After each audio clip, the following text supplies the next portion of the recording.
You know I always have surprises for you. We're going to deal with the topic of Padre Pio, whom everybody loves. I was at the chapel at William Patterson one day, and someone had donated a statue of Padre Pio, only this big. So I said, okay, I want it prominently placed. Let's put it near the door, the little garden there. So we carried a pedestal, and we carried the Padre Pio statue out. Big truck goes by, honking the horn, and the truck driver is saying, Padre Pio, Padre Pio. So everybody knows Padre Pio. And these two people know someone who is connected to Padre Pio. I am with Steve and Lynn Pfaffs here in Clearwater, Florida. Thank you for joining me. Thank you, Father. Thank you for having us. Thank you for your topic and your interest. How did we meet? You know, I saw your name in the bulletin, St. Cecilia's, where you're down from New Jersey, and I went in and introduced myself. That was basically it. And the rest is history. And we used to live in New Jersey. And too, we're Jersey people. So. That's good. That's good. Jersey people are good. All of a sudden, we were talking outside at the end of Mass outside church, and you were very interesting. You talked about the guy you know who knows Padre Pio, and I hear these things all the time.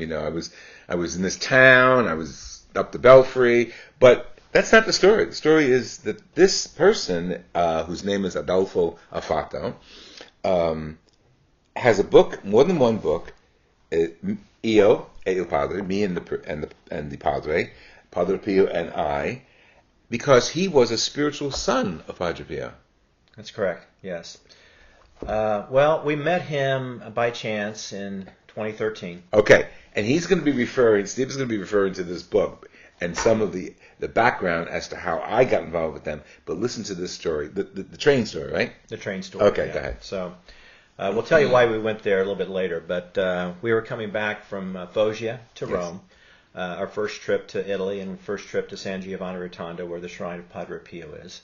And that was my wife's favorite saint, so we were definitely going there for pilgrimage. So we get on the train. Well, we try to get on the train. We're at Foggia, and we're at the station, and we're looking at the platform, thinking, how do we get to the train? And it's confusing for us, So there's people walking by, and I tapped this guy on the shoulder. I said, "Can you help me?" I needed help. Yeah. So this gentleman, who happened to be Adolfo, didn't speak English. I didn't speak Italian. So I showed him the ticket, and he looked at it, and he said, "Follow me." So we went across the platform, down the elevator, across the platform, back up.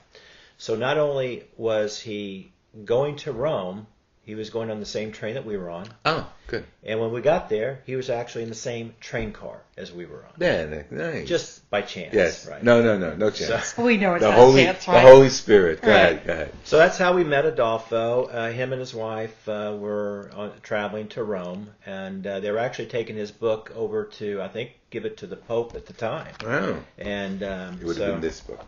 Go ahead. So that's how we met Adolfo, and it blossomed from there. It's a longer story about the train ride too, but that's initially how we. Well, okay. Let's go back to the train ride, because in I don't know if it was you told me or it's in the book about the conversation you developed on the train with him, right? Yeah, well, my wife Lynn and I were on the train. Adolfo had gone back with his wife about 6 rows behind us, and we were up sitting down on the train, and we were actually doing the rosary at the time. Right. And Adolfo comes walking up. Now, we didn't have any conversation with Right, him other than right. him showing us how to get on the train, Right. which was a great help. So he sat across the aisle from us, and I thought that was a little strange. His wife is still, 6 rows back. Yeah. So we're sitting there, and then my wife says he has some Padre Pio books or something. So at that point in time, we looked over there, and Did he? He didn't know you were going to eventually to We had already San been Giovanni. there. We You had already been. to So, San Giovanni. but he had no knowledge that you had a connection, an interest Not in that Padre we- Pio. no. Okay, No. not yet. No, Okay. but what he said to us is, "I'm Padre Pio's son," and I'm like, okay. Oh, in English? Well, Broken yes, English. in broken Okay, English. okay. And we said, "Oh," so then he pulls out his first class relics. He's got scabs and hairs and I mean truly Wow. body parts of Padre Pio, and I have tears running down my eyes just in such amazement. Wow. And he's trying to talk to us, and he's in Italian, and we're trying to sit back with him. We've got the phone out. We're doing Google Translate, doing Stop the it, best that's we funny. can. We're like, oh my goodness. And so then a young man, after about 30 minutes of struggling, the train stops, a young man comes on, and the seat that Adolfo's sitting in is the seat for this young man. Oh, okay. Well, he speaks Italian and he speaks English, and he's a big devotee of Padre Pio. Stop and a very it. holy young man. And for the next 2.5 hours, he's got the video camera going, audio's going, and he's telling us the whole story that the book is supposed to go to the Pope, and he gives it to us, and he says to us, he said, will you put it in English? Stop it. Some little task. And we're like, Yeah, right. so we go through this whole thing, and we're kind of mesmerized by it all. And we get off the train, and as we depart, we say to one another, I don't think we could tell anybody this. Nobody's going to believe it. And so we walk away, and he goes, now there's a big celebration in Rome for the last day of his life, not the celebration for his passing. And so he told us to come to a church in Rome. Mm. So we had also been in Lourdes, and we met a nun there that we connected with, and then we went to the church for Padre Pio's last day of life, and we walk in, and the church is just packed. Do you know the just date packed. of that event? Well, it would have been the 20. It would have been the 22nd because he died on the 23rd Of what month? September. September. Yeah. So was that the year he died? No. Oh, no. It's just a It was celebration. the anniversary. Yeah, Okay, they go ahead. do an anniversary celebration every year. Okay, so you Right. go in the church. So we go into the church, and we had packed for this pilgrimage, and we didn't have the finest of finest clothes, and all of a sudden there's a few seats we see kind of about 3/4 of the way up, and Adolfo sees us, and he says, come, and he puts us right on the front row. Stop it. That's good. And we hear he's got his family around him, and they're saying, oh, the Americanos. The cardinal is saying mass. Oh, great. And we're as close to the cardinal as can be. We don't understand Italian. Okay, that's it. And so we're sitting there going, okay, what do we do here? And it was an amazing experience. It was an amazing time. Not only did they have lots of items of Padre Pio's there, but they also had a lot of items of St. John Paul II. Oh, beautiful. And Adolfo had gotten to spend a lot of time with St. John Paul II. Really? St. John Paul II really adored Padre Pio as well. And so he had communication with him.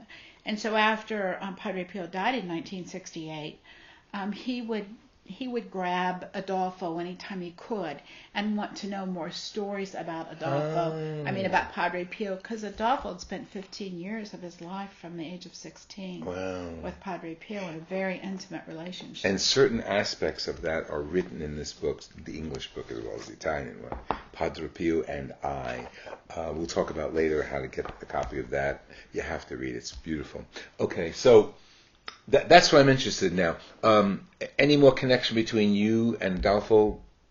Because I want to know from Adolfo's perspective about Padre Pio. Well, it took a while to get the book published in Yes. English. We met a man, Brett Thoman, who lives in Loretto. He's from Georgia. He helped us out on the book greatly. He did the translation and translated it for us.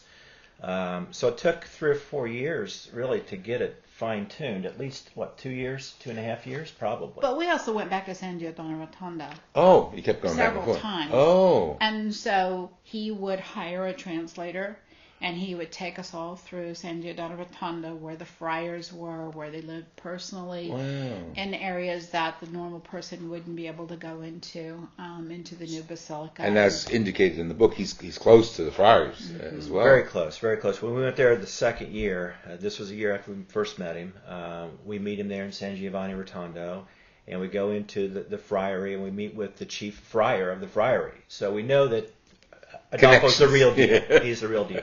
So what they really wanted is the English version for the pilgrims in San Giovanni Rotondo, because they didn't have that book in English. Right. And it had been out for a number of years, but just hadn't been put in English yet. So that was kind of our project to try to find a way to do that. Now, we're talking about Adolfo and his work and the book. Do you have an official connection? Like, are you his representative? Basically, do we have permission to talk to you about this?